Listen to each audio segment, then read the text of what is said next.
On l'appelle la Semaine Sainte. Récap sur 7 jours d'une intensité telle que le monde fut changé à jamais. Bienvenue en l'an 33. Il reste une semaine à Jésus pour vivre.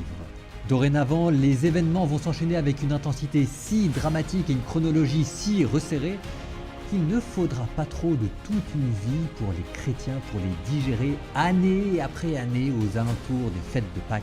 Alors, tu likes et tu t'abonnes et on y va. Nous commençons avec le jour 0. Nous sommes samedi, le samedi dit de Lazare. Dans la tradition orthodoxe, Jésus dans 8 jours sera mort et ressuscité. En attendant, il est aux abords de Jérusalem, s'apprêtant à monter comme tous les pèlerins pour y fêter la Pâque juive qui célèbre la libération des Juifs hors d'Égypte sous la main de Moïse. Depuis qu'il est monté sur le mont Tabor et qu'il a été transfiguré, Jésus a pris la résolution de se retourner vers Jérusalem où il sait que ses ennemis, les pharisiens, les sadducéens, les grands prêtres l'attendent pour le faire périr. Et maintenant, il n'est plus qu'à quelques kilomètres de Jérusalem. Son ami Lazare était mort et signe de sa résurrection à venir, Jésus l'a ressuscité. Lazare! Lève-toi et sors! Dorénavant, on le connaît à travers tout Jérusalem. Les pharisiens savent que Jésus est là et lui préparent une réception digne de lui. Jour 1. Ça y est, Jésus, après avoir ressuscité Lazare d'entre les morts, a décidé d'entrer à Jérusalem. La Semaine Sainte commence. Et pour entrer à Jérusalem, Jésus a décidé de monter sur un âne. Le symbole par excellence pour les Juifs de l'époque, la monture royale. Il est le nouveau David qui doit venir. Et voilà que de tout à coup, Jésus, qui était un pèlerin, un prophète, devient maintenant un Messie, un sauveur aux yeux de tous ces Galiléens qui l'entourent et qui montent avec lui à Jérusalem. Les gens prennent des rameaux, l'agitent sur son passage en chantant « Hosanna au fils de David, prends pitié de nous ». Et voilà que l'entrée de Jésus à Jérusalem prend maintenant des alentours de révolution. Les chrétiens s'en souviennent chaque année dans ce qu'ils appellent le dimanche des rameaux, venant à la messe avec des rameaux et les agitant lors du passage du prêtre. C'est pour eux une manière de se souvenir de ce jour où Jésus, Dieu fait homme, avait voulu prendre possession de sa ville, la ville sainte. Voilà d'ailleurs que Jésus, en sortant de la monture, se dirige vers le temple, le lieu névralgique, le centre spirituel et religieux et politique du pays, où il chasse les marchands à coups de fouet. Les pharisiens, les sadducéens, les grands prêtres, tous sont fous de rage. Ils viennent de comprendre ce qui est en train de se passer. Une révolution est en marche. Lundi saint, mardi saint. Pendant la journée, Jésus est dans le temple de Jérusalem où il enseigne le peuple. Et la nuit, il est au mont des Oliviers où il prie en préparant sa fin à venir. Ses ennemis qui lui tendent piège après piège, des pièges sur la loi, des embuscades avec les Romains. Devons-nous payer l'impôt, Romains? Des guet-apens d'où à chaque fois Jésus sort victorieux par l'exemple de sa douceur et de sa parole de sagesse. Eh bien, rendez à César ce qui est à César. Désormais, le peuple ne fait plus que un avec lui et pharisiens, grands prêtres, notables, tous savent qu'ils ont perdu la partie devant ce prophète venu de Galilée. Mais justement, Jésus comprend qu'à ce moment-là, la partie est finie pour lui. Acculé, ses ennemis n'auront plus d'autre choix que de le faire périr par ruse. Nous devons agir sans attendre, mais avec discrétion. Nous sommes mercredi saint, le mercredi des ténèbres. Car les pharisiens et les grands prêtres sont allés voir Judas, l'un des 12 apôtres, Judas. et lui ont proposé 40 pièces d'argent, le prix d'une esclave, pour que Judas trahisse Jésus. Il faut que tout cela s'arrête pour le bien de tous. Et justement, au cours d'un repas, une femme s'est approchée de Jésus pour lui verser du parfum sur ses pieds et sur ses cheveux, et scandalisé par ce qu'il pense être un gaspillage d'argent, Judas, qui aime l'argent, a maintenant pris la décision de trahir Jésus. Désormais, nous entrons dans les 3 derniers jours saints, le triduum pascal, jeudi, vendredi, samedi saint. Jeudi saint. Nous sommes le premier jour de la fête des pains sans levain, et pour se préparer à fêter dignement la fête juive et ce que l'on appelle le Seder, le repas traditionnel qui commémore la libération des Juifs hors d'Égypte au temps de Moïse, Jésus a envoyé 2 de ses disciples préparer le repas rituel dans ce qui est probablement le quartier essénien de Jérusalem. Jésus sait Il s'agit là de son dernier repas avec ses disciples. Il se prépare à leur faire ses adieux. C'est la dernière fois que nous mangeons ensemble, avant que je ne meure. Il leur donne son enseignement, le commandement nouveau, à la manière dont je vous ai aimés, aimez-vous les uns les autres. Et il leur donne le geste définitif qui leur permettra de mieux comprendre cet enseignement. Il leur lave les pieds.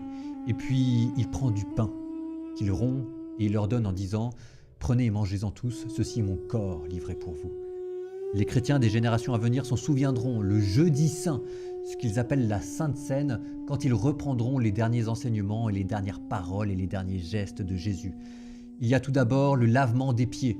Jésus qui donne son dernier enseignement sous forme d'un geste et que les chrétiens reprendront à la messe. Et puis il y a encore Jésus qui prend du pain, qui le rompt et qui le donne à ses disciples en disant « Prenez, mangez-en tous, ceci est mon corps livré pour vous ».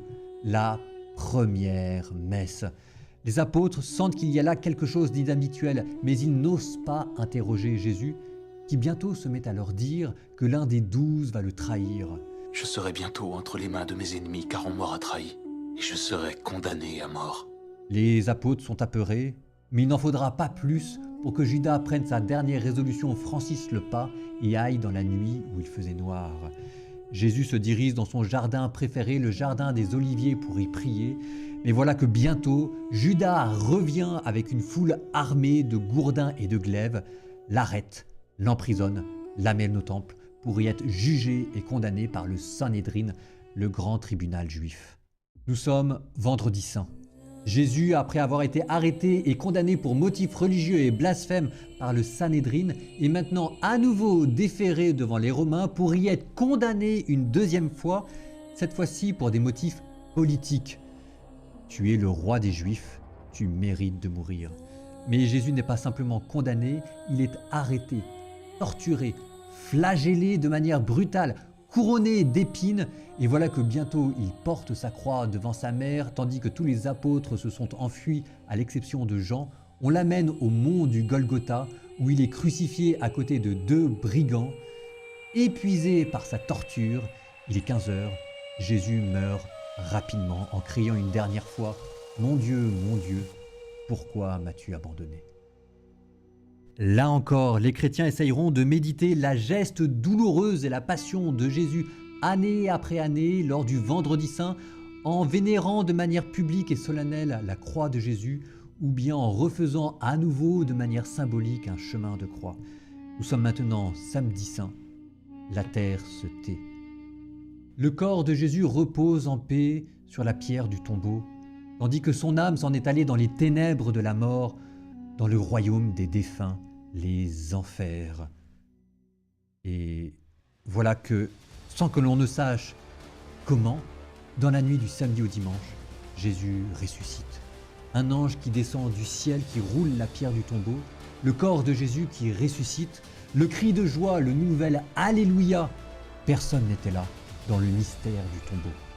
Mais maintenant, les siècles après, les chrétiens se réunissent la nuit de Pâques. Les chrétiens se rappellent de leur Sauveur qui a obtenu pour eux le pardon des péchés en mourant pour eux et en ressuscitant pour eux. Pour mieux s'unir à la mort et à la résurrection de Jésus, c'est encore là que les chrétiens choisissent de préférence de baptiser les chrétiens adultes. En les plongeant dans l'eau, ils s'unissent à la mort de Jésus et en relevant de l'eau, ils s'unissent à sa résurrection. Des Alléluia chantent à travers tout le monde. Le Christ est ressuscité. Il a obtenu le pardon des péchés. Il a brisé la mort. Nous sommes sauvés. Nous sommes le dimanche de Pâques. Voilà que le dimanche égrène les nombreux récits d'apparitions. D'abord les saintes femmes au tombeau, puis les disciples d'Emmaüs et enfin les 11 disciples réunis apeurés à Jérusalem.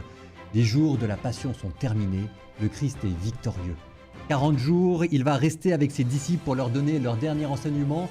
Et puis, au bout de 40 jours, il reviendra de manière définitive dans le royaume du ciel, là où il régnera à la droite de Dieu, ce que l'on appelle l'ascension. 10 jours après, le Christ du haut du ciel envoie sur ses apôtres sous forme de langue de feu l'Esprit Saint pour qu'ils propagent la bonne nouvelle, qu'ils convertissent les cœurs, qu'ils guérissent les malades et qu'ils évangélisent le monde entier. Ce sera la Pentecôte, là où le Christ répandra dans nos cœurs l'amour de Dieu, l'amour qui ne déçoit pas, car avec l'amour c'est Dieu qui a vaincu.